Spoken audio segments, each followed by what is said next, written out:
আসসালামু আলাইকুম বন্ধুরা। আজকে আমি আলোচনা করব ইমাম মাহাদির সম্পর্কে। ইমাম মাহাদি কখন দুনিয়াতে আগমন করবেন এবং তার আগমনের ফলে কি হবে তা আজকের ভিডিওতে সম্পূর্ণ দেখাবো। আপনারা ভিডিওটি স্কিপ না করে সম্পূর্ণ দেখতে থাকুন। ভিডিওটি শুরু করার আগে ছোট্ট একটি রিকোয়েস্ট থাকবে, আপনি যদি আমাদের চ্যানেলে নতুন হয়ে থাকেন অবশ্যই চ্যানেলটিকে সাবস্ক্রাইব করে পাশে থাকবেন। তো চলুন ভিডিওটি শুরু করি। সহিহ হাদিসের বিবরণ থেকে অবগত হওয়া যায় যে আখিরি জামানার ইমাম মাহাদি আত্মপ্রকাশে কিয়ামতের সর্বপ্রথম বড় আলামত।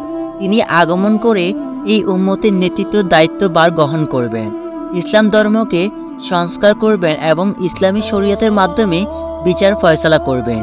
পৃথিবী হতে জুলুম নির্যাতন দূর করে ন্যায় ইনসাফ দ্বারা তা ভরিয়ে দেবেন। উম্মতে মুহাম্মাদি তার আমলে বিরাট কল্যাণের ভিতর থাকবে।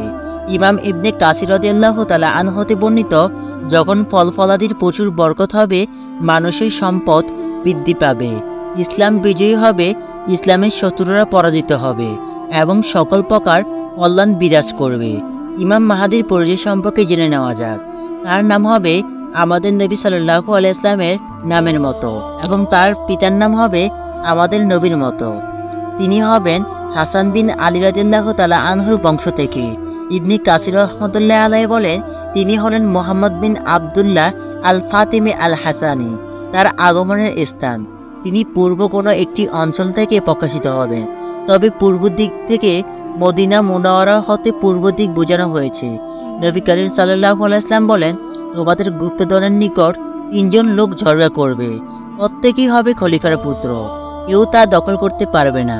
অতঃপর পূর্ব দিক থেকে কালো পতাকাধারী একদল সৈনিক আসবে, তারা ব্যাপক হত্যাকাণ্ড চালাবে। হাদিসে বর্ণনাকারী বলেন, এরপর নবী করিম সাল্লাল্লাহু আলাইহি ওয়াসাল্লাম এমন কিছু বিষয়ের কথা বর্ণনা করেছেন যা আমি স্মরণ রাখতে পারিনি। তোমরা যখন তাদেরকে দেখতে পাবে তখন তোমাদের নেতা হাতে বয়াত গ্রহণ করবে, যদিও বরফের উপর হামাগুড়ি দিয়ে উপস্থিত হতে হয়, কেননা তিনি হলেন আল্লাহর খলিফা মাহাদি। ইমাম ইবনে কাসির রহমতুল্লাহ আলাইহি বলেন, উল্লেখিত হাদিসে যে ধন ভাণ্ডারের কথা বলা হয়েছে তা হলো কাবাগরের ধন ভাণ্ডার। তিনজন খলিফার পুত্র তা দখল করার জন্য ঝগড়া করবে, কেউ তা দখল করতে পারবে না। সর্বশেষ আখিরে জামানার পূর্বের কোনো একটি দেশ হতে মাহাদি আগমন করবে। মরুক্ষ শিয়ারা সামরার গর্ত হতে ইমাম মাহাদি বের হওয়ার যে দাবি করে তা সম্পূর্ণ মিথ্যা। তারা আরও দাবি করে যে তিনি গর্তের মাঝে লুকিয়ে আছেন। শিয়াদের একটি দল প্রতিদিন সেই গর্তের কাছে দাঁড়িয়ে অপেক্ষা করে। এই ধারণা যে আরও অনেকের হাস্যকর কাল্পনিক ঘটনা বর্ণিত আছে। এই সমস্ত কথায় পক্ষে কোনো দলিল নেই, বরং কুরআন হাদিস থেকে বিবেক বহিত কথা আছে। তিনি আরও বলেন, পূর্ব অঞ্চলের লোকেরা তাকে সাহায্য করবে এবং তার শাসনকে সমর্থন করবে, তারা কালো পতাকাধারী হবে। মোট কথা, আখিরি জামানার পূর্বদেশ হতে তার বের হওয়ার সত্য কাবাগরের পাশে তার জন্য বায়াত করা হবে। ইমাম মাহাদি আগমনের দলিল সমূহ। ইমাম মাহাদি আগমনের ব্যাপারে অনেক সহিহ হাদিস হতে বর্ণিত আছে। কোনো কোনো হাদিসে প্রকাশ্যভাবে তার নাম উল্লেখ আছে, আবার কোনো কোনো হাদিসে তার গুণাগুণ উল্লেখিত রয়েছে। তার আগমন সত্য হওয়ার জন্য এই সমস্ত হাদিসই যথেষ্ট। তো চলুন হাদিসগুলো কি জেনে নেওয়া যাক। আবু সাঈদ খুদরি রাদিয়াল্লাহু তাআলা আনহু বলেন, নবী করিম সাল্লাল্লাহু আলাইহি ওয়াসাল্লাম ইরশাদ করেন, আখিরি জামানার উম্মতের ভিতরে মাহাদি আগমন ঘটবে। তার শাসনকালে আকাশ থেকে প্রচুর বৃষ্টিপাত হবে, জমিন প্রচুর ফসল উৎপন্ন হবে। তিনি মানুষের মাঝে সমানভাবে প্রচুর সম্পদ বিতরণ করবেন। গৃহপালিত পশুর সংখ্যা বৃদ্ধি পাবে এবং উম্মতে মুহাম্মাদের সম্মান বৃদ্ধি পাবে। তিনি 7 বছর কিংবা 8 বছর জীবিত থাকবেন। দ্বিতীয় হাদিসে তিনি বর্ণনা করেন, আমি তোমাদের মাহাদির আগমন সম্পর্কে সুসংবাদ দিচ্ছি।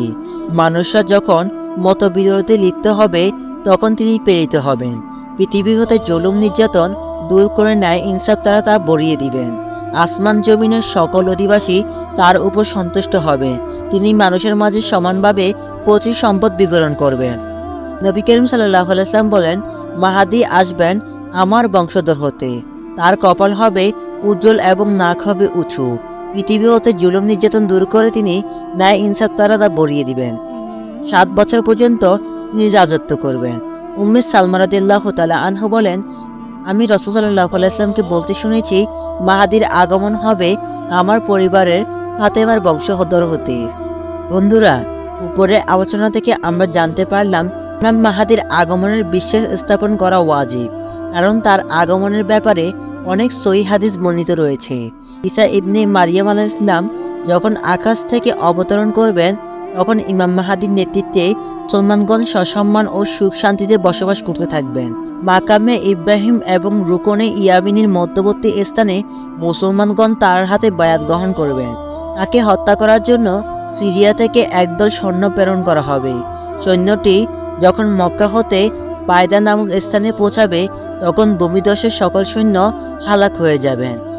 আল্লাহ তাআলা ইমাম মাহাদিকে এভাবে তার শত্রুদের হাত থেকে হেফাজত করবেন। তিনি মুসলমানদের খলিফা হয়ে ইসলামের মাধ্যমে বিচার ফয়সালা করবেন। আর জামানার মুসলমানদের মাঝে চরম সুখ শান্তি ও নিয়ামত বিরাজ করবে। অতঃপর তিনি দামেস্কের মসজিদে ফজরের নামাজের সময় ঈসা আলাইহিস সালামের সাক্ষাৎ করবেন।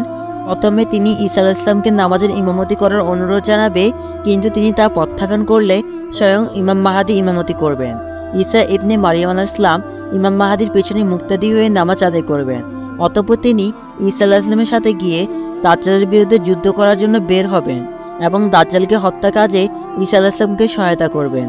অতঃপর তিনি 7 বছর পৃথিবীতে বসবাস করে মৃত্যুবরণ করবেন। মুসলমানগণ তার জানাজা পড়বে। তো বন্ধুরা, এই ছিল ইমাম মাহাদির আগমনের ঘটনা এবং তার আগমনের ফলে কি ঘটবে তা বিস্তারিত আলোচনা করা হলো। ভিডিওটি ভালো লাগলে অবশ্যই লাইক কমেন্ট করবেন এবং আমাদের সাথে থাকবেন। ভালো থাকবেন। ধন্যবাদ সবাইকে।